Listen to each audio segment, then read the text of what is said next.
কথা বলেন ঠিক কিনা? এই জন্য আমার মা বোনেরা নিজের সম্মানকে নিজেরাই নষ্ট করেছে।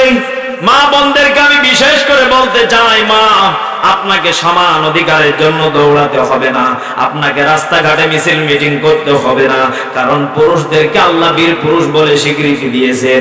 আপনারা ঘরটাকে জাঁকজমক করে রাখবেন, স্বামী বাহির থেকে আসবে আনন্দ দিবেন, খুশি মনে মাথাগুলো মেসওয়াক করে দিবেন, পরিষ্কার করে দিবেন, স্বামীকে গোসলের জন্য পানি গলিয়ে গিয়ে দিবেন, জামা কাপড়ে গিয়ে দিবেন। বলেন তো দেখি, স্বামী স্ত্রীর ভিতরে মহব্বত সৃষ্টি করে দিবেন তিনি কে? আরো জোরে বলেন তিনি কে? ও বাংলার মুসলমান, এরপরে আল্লাহর নবীজি বললেন আমলের দিক থেকে নারীদেরকে কম দেওয়া হয়েছে।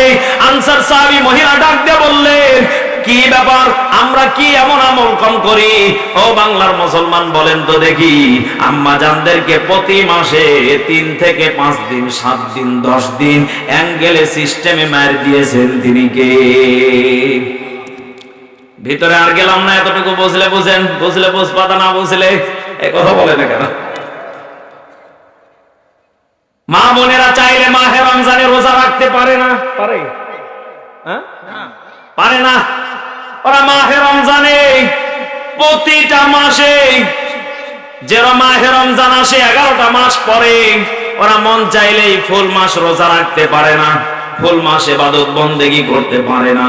এই জন্য আল্লাহর নবীজি বলেন, নারীরা তোমরা শুনে রেখে দাও, তোমাদের যে ঘাটতি গুলো আছে, ফাঁকা জায়গাগুলো আছে, 1 নম্বর তোমরা বেশি বেশি করে দান করবে, 2 নম্বর বেশি বেশি করে স্বামীর খেদমত করবে।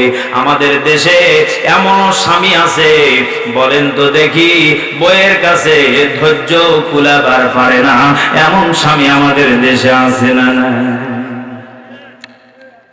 সৌদি আরব হচ্ছে সাইফুল ভাই 10,000 টাকা দিয়েছে। আচ্ছা, একটু পরে কলিজার টুকরা বাবাজিরা বলেন তো দেখি, তাহলে পুরুষদের ধৈর্য বেশি হতে হবে না নারীদের? হুজুর কি বলেন, নারীদের ধৈর্য বেশি হওয়া লাগবে? এই কথা বলেন না কেন? কার ধৈর্য বেশি হওয়া লাগবে? পুরুষের। কার? বলেন বলেন বলেন। আমার দেশের এমনও দাদা আছে, এখনো বয়স শেষের দিকে, লাঠি হাতে নিয়ে ঠিক দাদার মতো সোশ্যাল মিডিয়াতে দেখা যায়, লাঠি হাতে করে বেটার বইয়ের সামনে, দাদি যদি খালি একটু ভুল করেছে, এই বুড়ি এই যে দিলাম, এমন করে কি করে না? কথা বলে না, শরীর চলে না, ও ছাতা, নিজে হাঁটতে পারে না, দাদা লাঠি দিয়ে খালি দাদি খালি ভয় দেখায়। একই গো, এই অভ্যাস ছিল ফেরাউনের। কথা বলে না কেন? যত রাগারাগি বাইরে হতো, ফেরাউন এসে আসিয়ার উপরে জুলুম করতো। কথা বলেন ঠিক কিনা? ও বাংলার মুসলমান, এখনো যারা ফেরাউনের মতো বিবিকে যারা শাসন করেন, মারতে মারতে আব্বা ডাকিয়ে ফেলেন, দিনে রাতে 14 বার তালাকের কথা বলেন, বলেন তো দেখি, এরা হলো টাটকা ফেরাউনের আপন ভাই। জিল্লা কোন ঠিক কিনা? কারণ ফেরাউন আসিয়ার সাথে এক জায়গাতে দুর্বল। বলেন তো দেখি, আসিয়ার সাথে শোয়ার ভাগ্য হয় নাই, অ্যাঙ্গেলে ফেরাউনকে মার দিয়েছেন তিনি কে? আরো জোরে বলেন তিনি কে? এই জন্য যারা বীর পুরুষ, তারা ফেরাউনের মতো হতে পারে না। যারা বীর পুরুষ, এরা যখন বিবি যখন রেগে যাবে, বিবি যখন রাগান্বিত হয়ে যাবে, বিবি যখন একটু মন খারাপ করে যখন আপনার আমার দিকে যখন তাকাবে, মনে করতে হবে বিবি আমার কোনো টেনশনে আছে, কেউ কিছু বলেছে, হয়তো মা বাবা কোনো কিছু বলেছে, এই কারণে বিবি একটু রেগে আছে। বিবির কাছ থেকে পুরুষদের উচিত হলো বিবিকে হয় খুশি মনে কথা বলা, আর না হলে পুরুষদের উচিত হলো বাড়ি থেকে বের হয়ে চলে যাওয়া। দেখবেন যখন বিবি খুঁজে খুঁজে পাবে না, বিবি সুন্দর করে টেলিফোন দিয়ে ফোন করে বলবে, কি গো আব্দুল্লাহর বাবা, আজ 2টা দিন হয়ে গেল, তোমার চেহারাটা দেখি না, কোথায় তুমি, একটু আসো। আর আমাকে একা একা ভালো লাগে না, কারণ নারীদের মনটাকে নরম করে দিয়েছেন তিনি কে? এই জন্য পুরুষদেরকে একটু ধৈর্য বেশি ধরতে হবে। ও বাংলার মুসলমান, ধৈর্য ধরতে শিখেন, এখনো সময় আছে। বিবিকে ঠুক কথাতে মারা যাবে না, বিবিকে অল্প রাগিয়ে গেলে বিবির প্রতি জুলুম করা যাবে না, কারণ মা বোনদের পায়ের নিচে জান্নাত দিয়েছেন কে? কালা কালান নবী সাল্লাল্লাহু আলাইহি ওয়াসাল্লাম ওহুমা জান্নাতুকা ওহুমা নারুক, মায়ের পায়ের নিচে জান্নাত, মায়ের পায়ের নিচে জাহান্নাম। বলেন তো দেখি, আমাদেরকে এতটুকু সেন্স রাখতে হবে, আপনার বিবিকে আপনি যদি ভালোবাসা দিতে পারেন, আপনার বিবির পেট থেকে যেই সন্তান জন্মগ্রহণ করবে, আপনি যেই কালচার শিক্ষা দিবেন, যেমন চরিত্রবান বানাবেন, তেমনি আপনার সন্তান শিক্ষায় শিক্ষিত হবে। চিৎকার মেরে বলেন ঠিক কিনা? ধৈর্য ধারণ করার শক্তি দাও গো মেহেরবান, আমায় দাও গো মেহেরবান। বলেন না, ধৈর্য ধারণ করার শক্তি দাও গো মেহেরবান, আমায় দাও গো মেহেরবান। বুকের ভিতর ব্যথার নদী বইছে অবিরাম, বুকের ভিতর ব্যথার নদী বইছে অবিরাম, বইছে বইছে অবিরাম। আধার আমার আলো দিয়ে কানাই কানাই দাও ভরিয়ে, আধার আমার আলো দিয়ে কানাই কানাই দাও ভরিয়ে। অন্তর জুড়ে দাও গো প্রভু, অন্তর জুড়ে দাও গো প্রভু ভোরের পাখির গান। বুকের ভিতর ব্যথার নদী বইছে অবিরাম, বইছে বইছে অবিরাম। জবানটা খুলে বলেন ঠিক কিনা? কলিজার টুকরা বাবাজিরা, তাহলে বলেন তো দেখি, আমরা সুখে দুঃখে ধৈর্য ধারণ করলে আমাদেরকে ভালো রাখবেন তিনি কে? আর জোরে বলেন তিনি কে? জিকির করি লা ইলাহা, জোরে লা ইলাহা।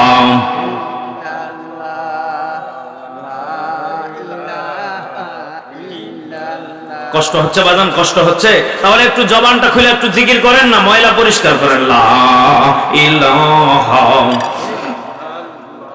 জোরে লা ইলাহা। ভাইজান বহু দূরে মদিনা, হাই হাই কেমনে যাব জানি না। ঠিক নি, ঠিক নি? ভাইজান বহু দূরে মদিনা, হাই হাই কেমনে যাব জানি না। দয়া কর দয়ার আল্লাহ, দয়া কর দয়ার আল্লাহ, পুরাও মনের বাসনা। লা ইলাহা, জোরে লা ইলাহা। ভাইজান এই কালে মার বন্ধ বেলা, কাজে লাগিবে মরণ বেলা। এই কালে মার প্রেম থাকিলে, এই কালে মার প্রেম থাকিলে, কবর হবে ও জালা। লা ইলাহা,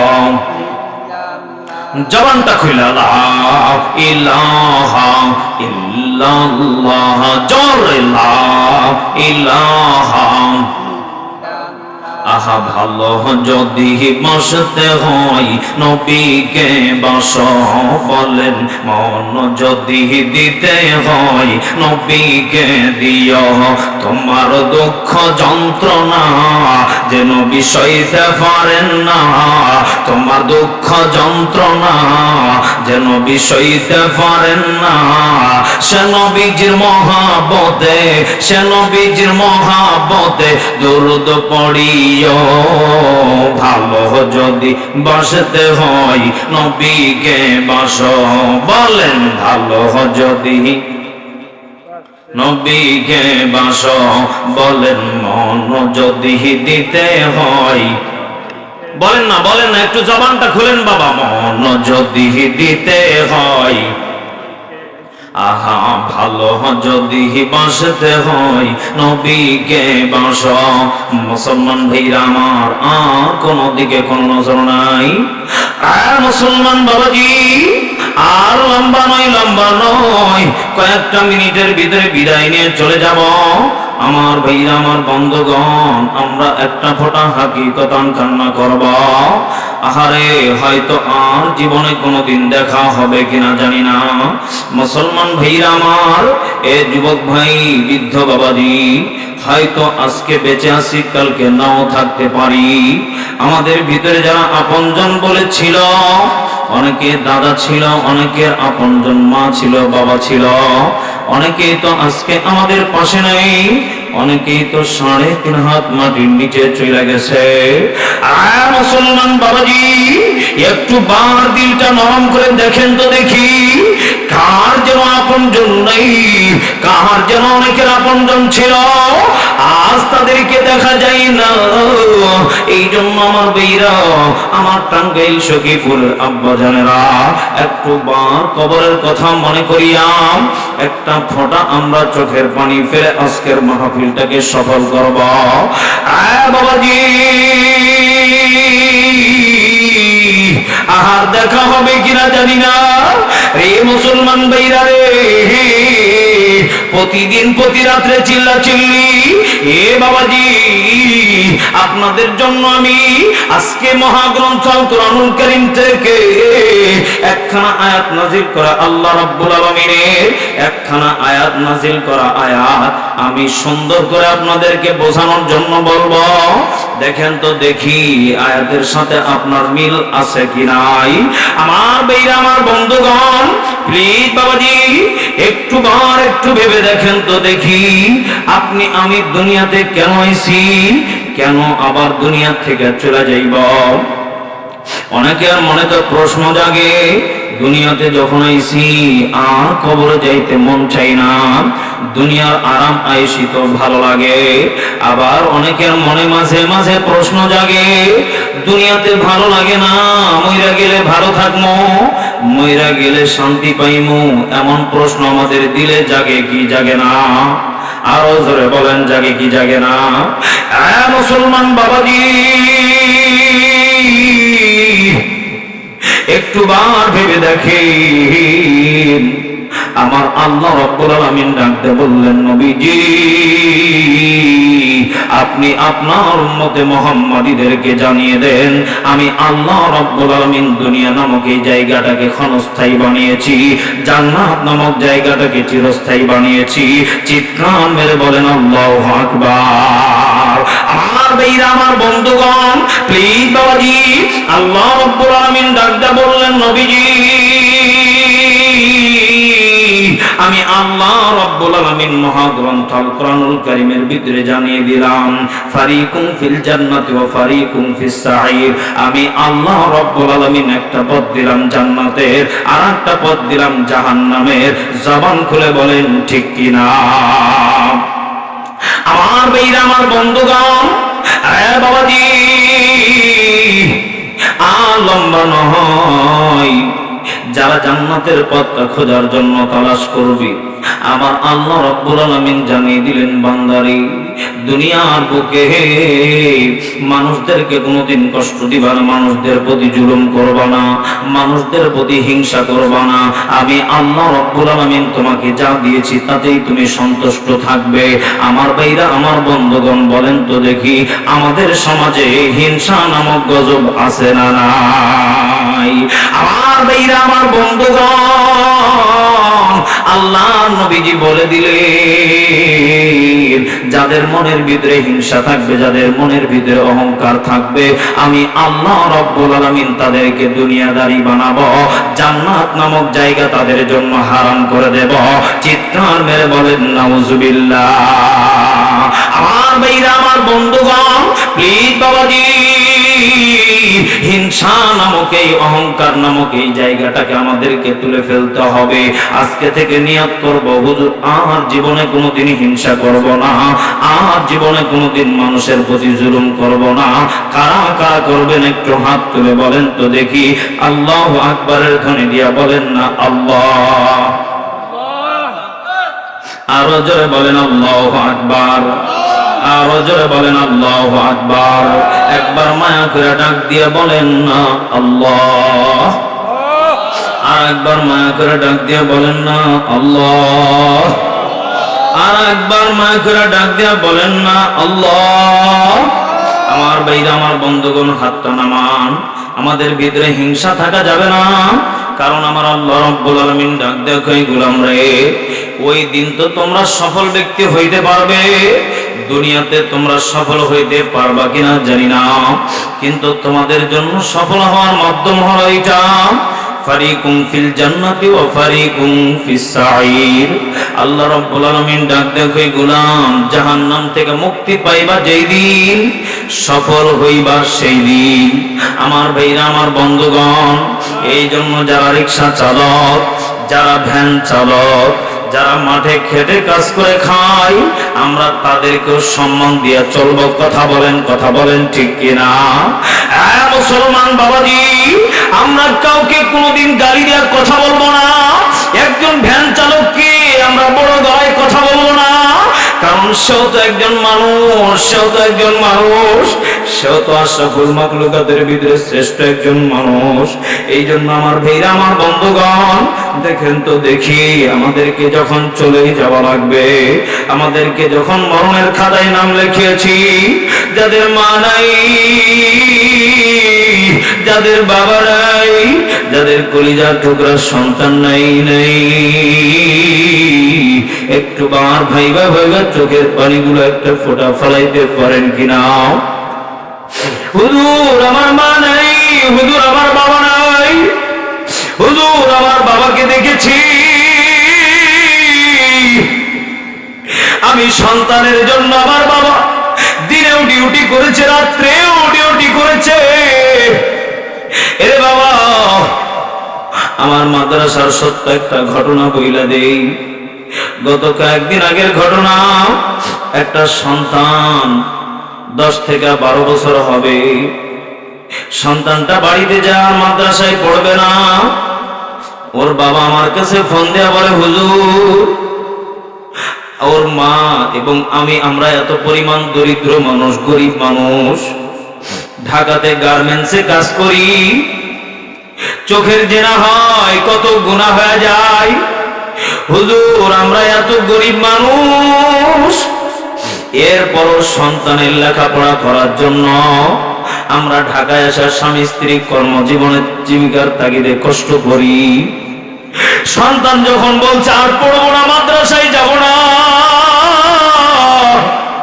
আমি বাবার চোখের পানিগুলো ধরে রাখতে পারি নাই, আমি বাবা যাই নামাজে বসিয়া আমি আমার সন্তানের জন্য আমি চোখের পানিগুলো ফেলে তাহাজ্জুদের নামাজে কান্না করে করে আমি ডাকি বলি,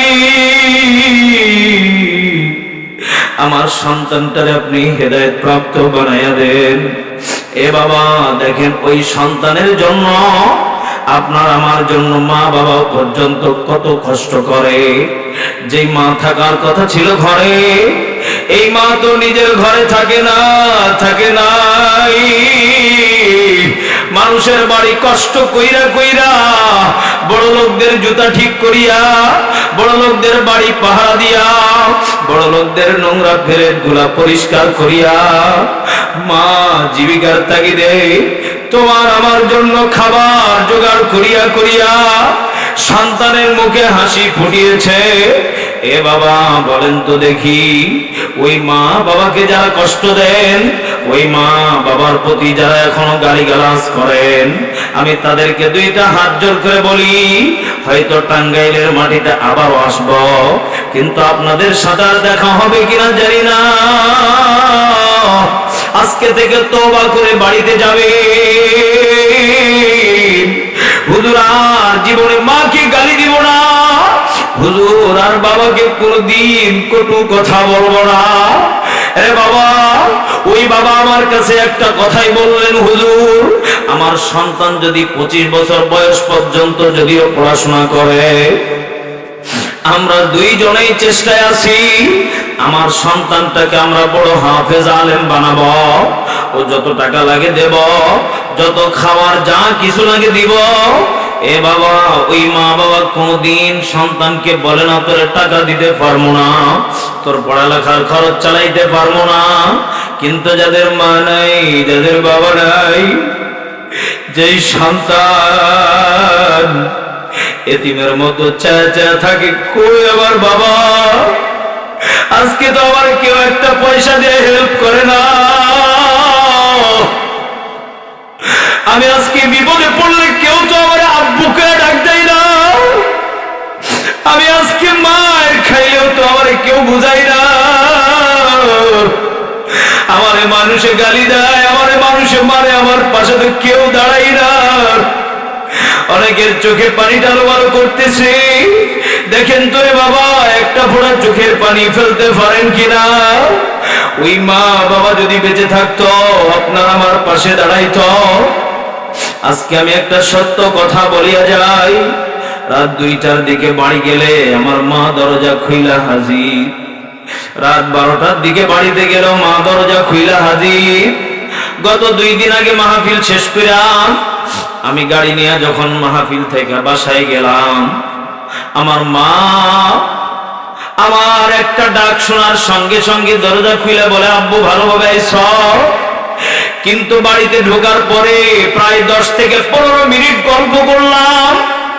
মাহফিলে কি হয়েছে, কেমনে কি খাইলাম, কি করলাম, মা বাবা 2 জনের সামনে গল্প করতেছিলাম। কিন্তু আমার বিবির তারপরও ঘুম ভাঙে নাই, ঘুম ভাঙে নাই। এত জোরে জোরে গল্প করতেছি, এরপরও আমার বিবির ঘুমটা ভাঙে নাই। আমার মা তখন ডাক দিল, কি গো উম্মে হাবিবা, দেখো তোমার স্বামী মেজবা আইছে। কি গো মাহাদিয়ার আম্মু, দরজা খোলো না, আমার বেটা আইছে। 5 বার থেকে 10 বার ডাকার পরে আমার বিবি দরজাটা খুললো। আমি ওরে বললাম, কি ব্যাপার, দরজা খুললা এত দেরি কেন, আমার গলার আওয়াজ কি পাও নাই?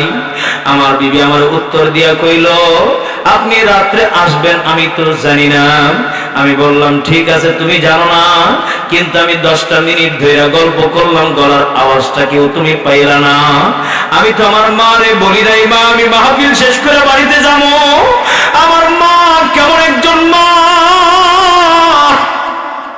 এরে টাঙ্গাইলের বাবা, এরে সুখীপুরের বাবা, মা কেমন একটা নিয়ামত দেখে। দরজায় গিয়া শুধু মা রে মা কয়েকবার ডাক দিছি, মা জলদি করে দরজা খুইলা আমার সন্তানকে ডাক দেয়া বুকে নেয়। কিন্তু বিবি কিন্তু বুঝে না। বিবিও যেই দিন মা হইবে সেই দিন বিবিও বুঝবে। এই জন্য আমার ভাইরা, আমার বন্ধুগণ, যাদের মা নাই, যাদের বাবা নাই, একটু মা বাবার জন্য আজকে একটা ফোঁটা চোখের পানি ফেলা বলেন না, রব্বিরহামহুমা কামা রব্বায়ানি সগীরা, রব্বিরহামহুমা কামা রব্বায়ানি সগীরা। কার মা নাই, কার বাবা নাই, একটু হাতটা তুলেন তো দেখি। হুজুর আমার মা নাই, হুজুর আমার বাবা নাই। আহারে, অনেকের চোখে পানি টালুমালু করতেছে। এবার আমার সাথে ঠোঁটটা মিলায় বলেন না, রব্বিরহামহুমা কামা রব্বায়ানি সগীরা। এবার হাতটা নামায় বলেন, আল্লাহ, আমাদের যাদের মা নাই, আমাদের যাদের বাবা নাই, প্রত্যেকের কবরকে আপনি জান্নাতুর রিয়াজুল জান্নাহ বানাইয়া দেন। আল্লাহ আমাদের মা বাবার কবরকে জান্নাতের বাগিচা দান করে দেন। পড়েন আমিন, আর জোরে বলেন আমিন। আমার ভাইরা, আমার বন্ধুগণ, বিদায় নেওয়ার আগ মুহূর্তে আপনাদের কাছে 2টা হাত জোর করে বলি, বাবা, যাদের মা নাই, যাদের বাবা নাই, সময় শেষের দিকে, গভীর রাত হয়ে গেছে, বাবা এখনো বার সময় আছে। যাদের মা বেঁচে আছে একটু সেবা করেন, যাদের বাবা বেঁচে আছে একটু মূল্য দিতে শিখেন। এই মা বাবা যেদিন চলে যাবে, আজকেও তো একটা স্ট্যাটাস দেখলাম, একজন বৃদ্ধাশ্রমে একজন বাবা বলতেছে, আহারে এ পাগলা, বুঝিস না কেন, আমি তো মরেই যাব, আমি তো চলেই যাব, কিন্তু তুই বাবা নামক নিয়ামতটা হারিয়ে ফেলবি। এই জন্য আমার আব্বা জানেরা, আজকের এই কোরআনুল মাহফিলে কোন মা হারা বাবা হারা এতিম আছেন? হুজুর আজকে আমার মা নাই, হুজুর আমার বাবা নাই, আমার মা বাবা যদি থাকতো আমার পাশে বট গাছের মতো দাঁড়িয়ে থাকতো। কে আছেন আজকের এই মাহফিলে 5টি 1000 টাকা, 2টি 1টি 1000 টাকা, 500 টাকা দিবেন এমন একজন ব্যক্তি একটু হাতটা তুলেন তো দেখি, আমি মন প্রাণ খুলে দোয়া করে দিব। একজন ব্যক্তি লিল্লাহে তাকবীর। আব্বাজান নামটা কি? আব্বাজান একটু উঠেন, একটু যাদের কাছে 500, 1000, 2000 করে টাকা আছে আসেন বাবা, আমি মন প্রাণ খুলে দোয়া করে দিব। আহারে যাদের মা নাই, যাদের বাবা নাই, বাবা একটা দিনের পরিশ্রমের টাকা কে আছেন একটু 500, 1000 টাকা আজকের এই কোরআনের মাহফিলের সৌন্দর্যের জন্য আসেন তো বাবা। একজন ব্যক্তি প্রবাসী 10,000 টাকা, জোরে বলেন মারহাবা। আল্লাহ তাআলা আপনার একজন বান্দা প্রবাসী, আল্লাহ 10,000 টাকা করলেন দান, আল্লাহ দানটারে কবুল করেন, জানে বলে বরকত দিয়ে